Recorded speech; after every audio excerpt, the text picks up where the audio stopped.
We are here on the Mohawk territory of Joworodo.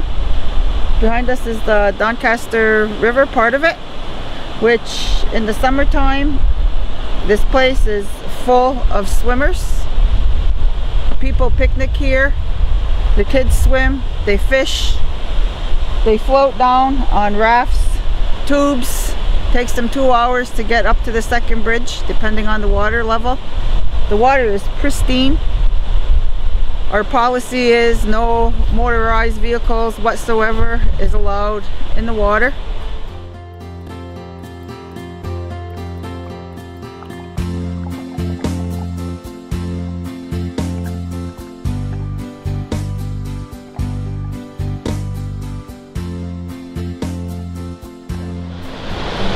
The river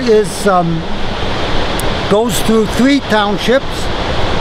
It goes through St. Lucie de Laurentides, it goes to the reserve itself, it goes to St. Margaret du Lac Masson, and it ends when it connects with the Rivière du Nord, the North River. The original name of our river was known as the Rivière du Nord-Est, which is interesting, or La Ranouche, and St. Margaret was originally known also as La Ranouche, which apparently is a native word meaning a place for meeting and trading of furs.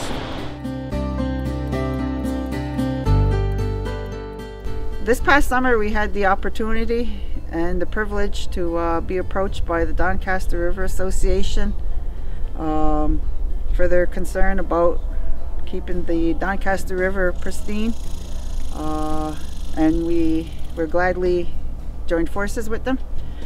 We just want to say that it's not up to us as individuals, it's up to us as a whole to make sure that their quest, our quest, is going to come true, come to light. It's not for this generation, it's for the generations that are yet to come. Not only for us as Native people, but for non-Natives also.